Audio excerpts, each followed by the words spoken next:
Maureen yang berada di sana hanya bisa menatap perdebatan tersebut tanpa bisa berkata-kata.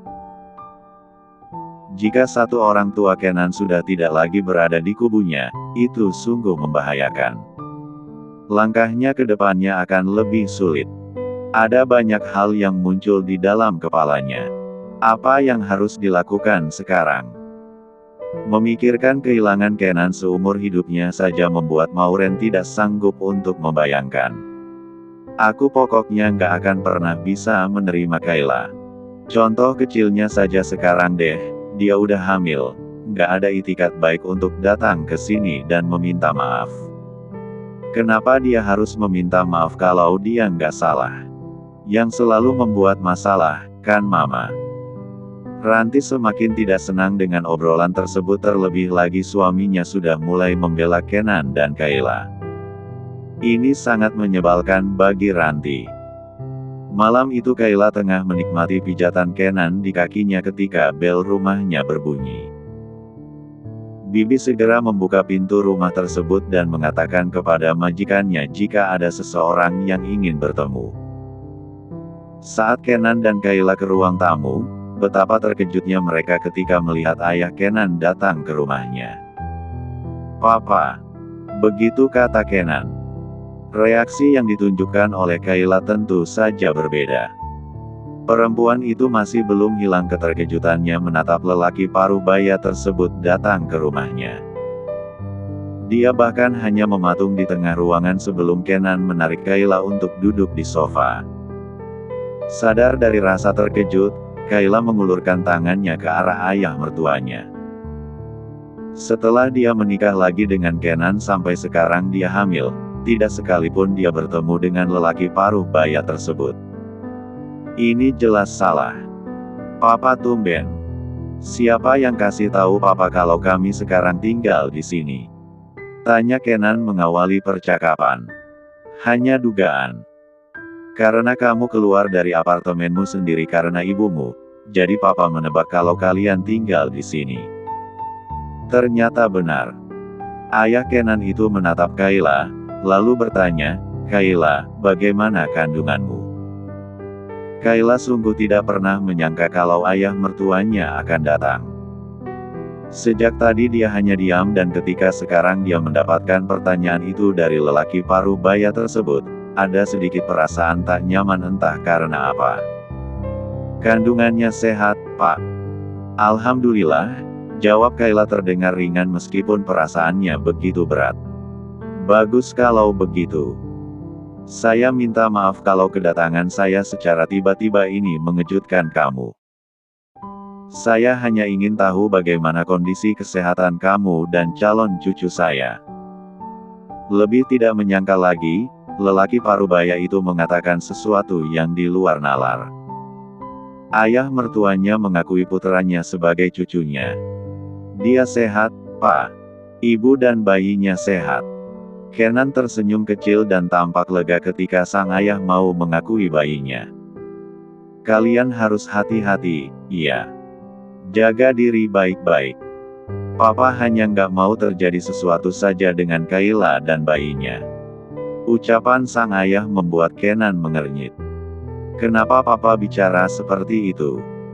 Seolah ada sesuatu yang tidak beres. Mengangguk.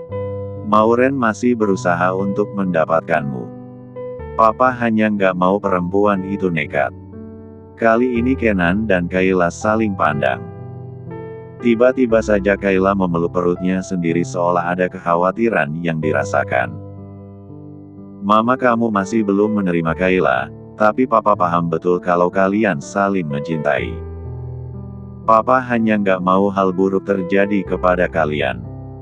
Kita tidak pernah menyangka apa yang bisa dilakukan oleh mereka." Obrolan mereka terputus ketika Bibi membawakan minuman untuk tamunya. Ayah Kenan itu berterima kasih sebelum kembali bersuara lagi. "Papa akui kalau dulu Papa tidak peduli dengan hubungan kalian. Sekarang Papa peduli. Papa tahu kalau kalian bahagia dan gak seharusnya ada orang lain yang ingin menghancurkan kebahagiaan kalian. Kenan dan Kayla kali ini benar-benar merasa terharu dengan ucapan lelaki paruh baya tersebut. Tidak pernah menyangka kalau lelaki itu akan mengatakan kalimat yang menyentuh hati. "Papa serius?" tanya Kenan meyakinkan sekali lagi. "Papa merestui kami." Mata Kenan tampak berbinar menunjukkan kelegaan dan kebahagiaan. "Iya. Papa merestui kalian. Kalian tetaplah bahagia dengan hubungan yang kalian miliki. Tunjukkan kepada ibumu Ken, kalau kamu bisa melindungi istrimu dan anakmu." Kayla sungguh mendapatkan kejutan yang luar biasa dari ayah Kenan.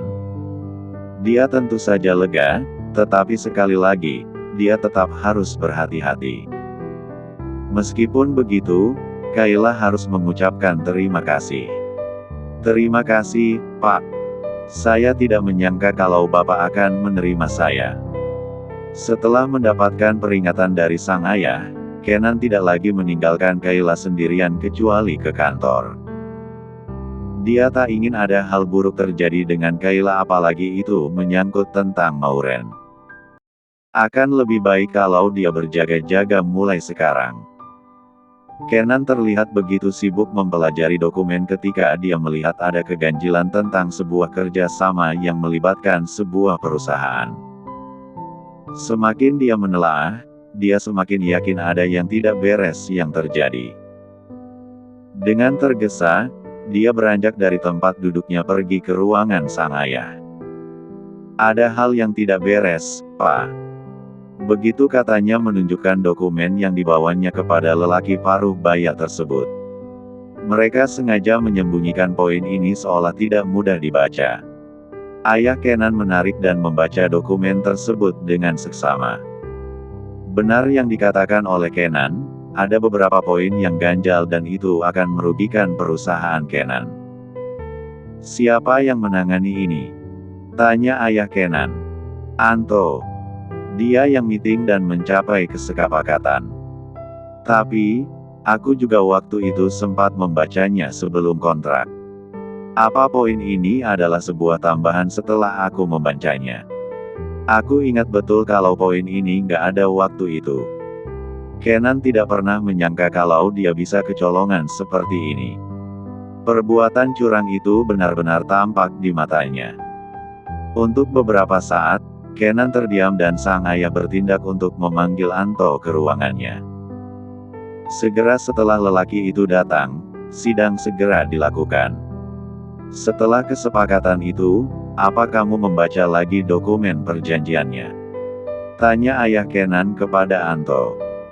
"Tidak, Pak. Karena itu sudah saya tunjukkan kepada Pak Kenan." Anto dengan percaya diri mengatakan hal tersebut. Tarikan napas itu akhirnya lolos dari mulut Kenan.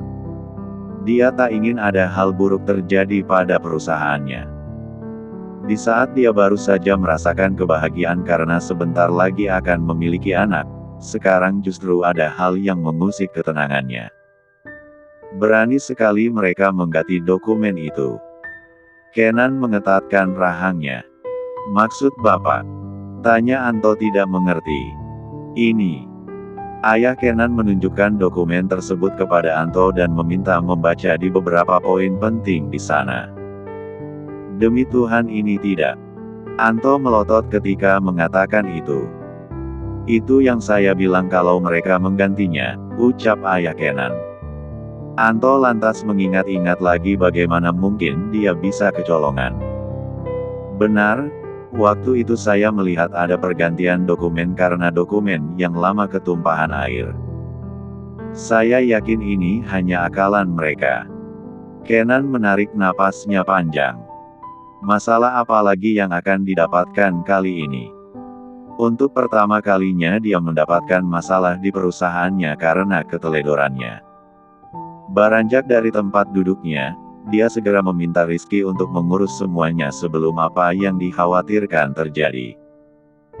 Perusahaan lain juga pernah mengalami hal yang sama, Pak. Mereka memiliki modus yang sama. Akhir-akhir ini dia memang sibuk dengan urusan rumah tangganya, sehingga fokusnya terpecah. Kalau sampai terjadi sesuatu dengan perusahaan, bukan tak mungkin ibunya akan menyalahkan Kayla meskipun perempuan itu sama sekali tak melakukan apapun. Kamu bisa urus ini. Setidaknya kamu harus mencari tahu borok mereka jika mereka berani macam-macam. Dapatkan itu buat saya. Rizky mengangguk menyetujui. Lawan mereka mungkin bisa menyembunyikan kebusukannya, tetapi mereka tampaknya memiliki lawan yang lebih kuat. Mas, kenapa wajahnya begitu? Kayla duduk di samping Kenan dan duduk di samping lelaki itu. Wajah Kenan tampak murung dan dingin. Ada masalah di kantor? Tanya Kayla setelah itu. Aku sebenarnya mau cerita, cuma aku nggak mau kamu ikut kepikiran.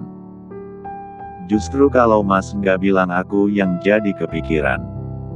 Kayla menyodorkan botol minum di depan Kenan dan diterima oleh lelaki itu. Setelah menenggak minumannya, Kenan akhirnya bercerita. Kayla hanya mendengarkan dengan seksama. Kalau aku boleh tahu, perusahaan mana yang berani melakukan itu? Tanya Kayla setelah Kenan selesai bercerita. YM Corp. YM. Kayla memicingkan matanya. Kalau aku nggak salah ingat, itu adalah perusahaan yang memiliki hubungan dengan Tiara. Tiara. Kenan merasa tidak asing dengan nama tersebut. Dia putri paman. Kayla menjelaskan. YM. Kayla kembali berpikir. Sepertinya Mas harus cari tahu tentang Tiara.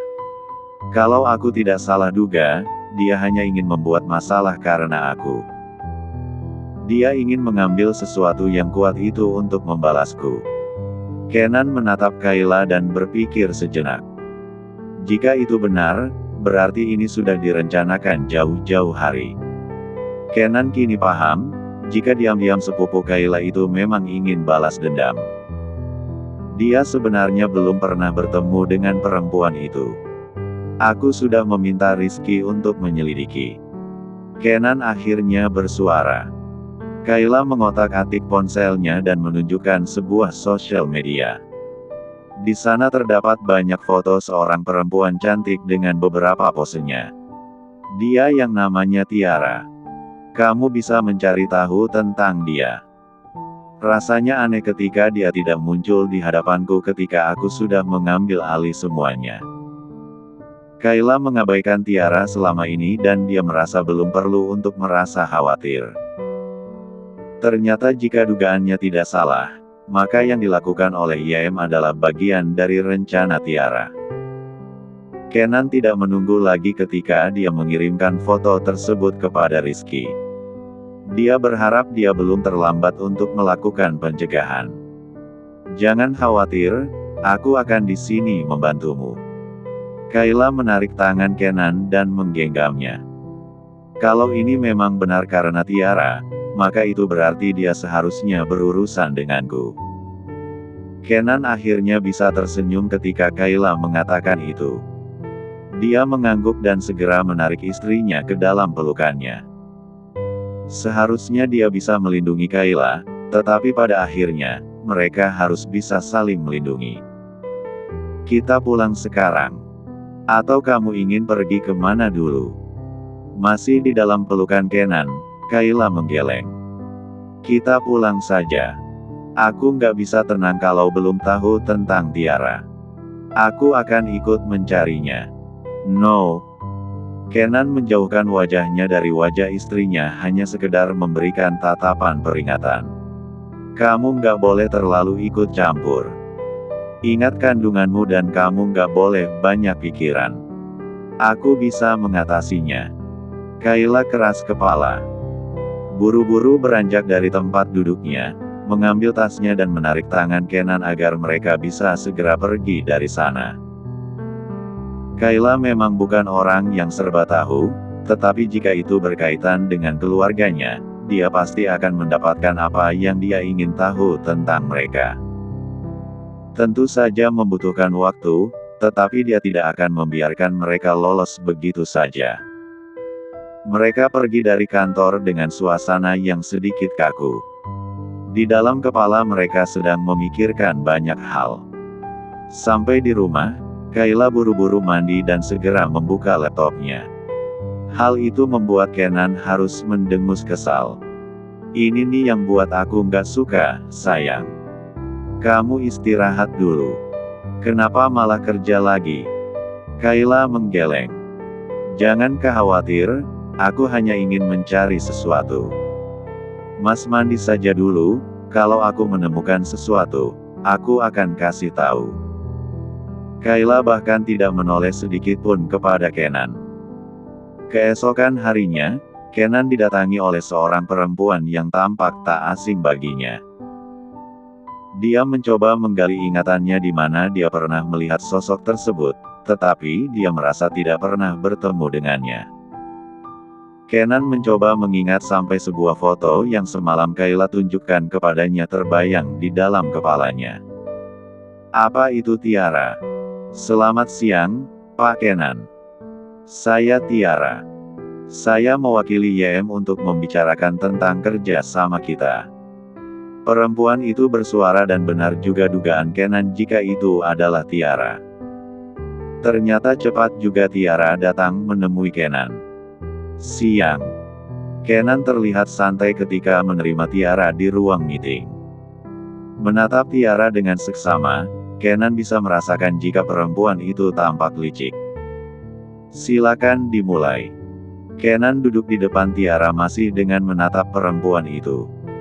Tiara tidak mengambil waktu lama dan segera memulai. Kenan mendengarkan dengan seksama apapun yang dikatakan oleh Tiara. Selain itu, seharusnya perusahaan Bapak sudah membayar kami senilai 2 miliar setelah proyek itu berjalan 10%. Tapi, pihak Bapak belum melakukan pembayaran tersebut.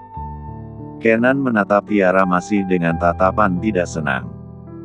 Perempuan itu memiliki jabatan yang cukup bagus di YM dan dia bisa melakukan sesuatu terkait perusahaan. Kali ini, Kenan sama sekali tidak ingin banyak bicara karena pembicaraan dengan Kayla semalam. Ini aneh sekali. YM sedang mau main-main dengan saya atau bagaimana? Tanya Kenan tak acuh.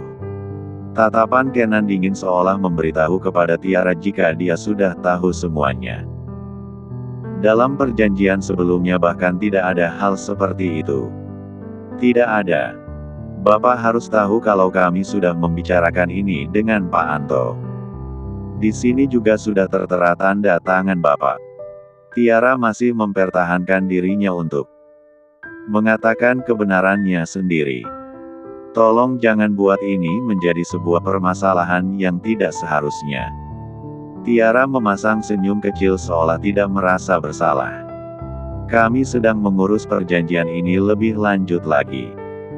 Untuk 2 atau 3 ke depan kami tidak bisa menindaklanjuti pembayaran tersebut. Jadi tunggulah waktu tersebut. Bapak sepertinya salah. Kalau Bapak tidak segera melakukan pembayarannya, kami tidak akan tinggal diam. Kami bisa memproses secara hukum. Bapak juga harus ingat kalau citra baik perusahaan Bapak ada di tangan kami. Kenan sangat santai menanggapi hal tersebut. Kalau begitu silakan proses secara hukum. Kami juga akan melakukan hal yang sama. Kenan sama sekali tak gentar. Lelaki itu lantas beranjak dari tempat duduknya sebelum permisi pergi dari ruang meeting. Beruntung karena Kenan meminta agar Rizky cepat mencari tahu dan juga bantuan dari Kayla yang sangat berarti sehingga masalah bisa segera ditangani. Setidaknya kalaupun YM akan membuat masalah lebih besar, Kenan juga memiliki tameng untuk melawannya. Alih-alih pergi ke ruangannya Kenan ke ruangan sang ayah dan mengatakan apa yang sudah ditemukan. Dia juga mengatakan jika pekerjaannya lebih mudah karena Kayla yang sudah membantunya. Jadi perempuan yang kemungkinan merencanakan semua ini. Tanya ayah Kenan. Iya, Pak. Ternyata setelah diselidiki lebih lanjut, Tiara adalah salah satu petinggi perusahaan. Dan setelah Rizky mencari tahu lagi, dia juga pemilik saham di sana. Jadi, dia ingin balas dendam kepada Kayla lewat kamu begitu? Tanya ayah Kenan lagi mengerti situasi yang tengah dialami. Begitulah. Kenan mengangguk.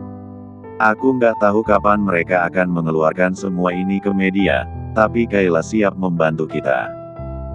Apa yang bisa dia lakukan? Ayah Kenan terdengar skeptik mengatakan hal itu karena tahu perusahaannya dijadikan tumbal oleh seseorang yang membenci Kayla. Perasaan kesal itu tiba-tiba saja muncul di dalam hatinya. Kalau sampai ini merambah semakin besar, Papa nggak akan tinggal diam.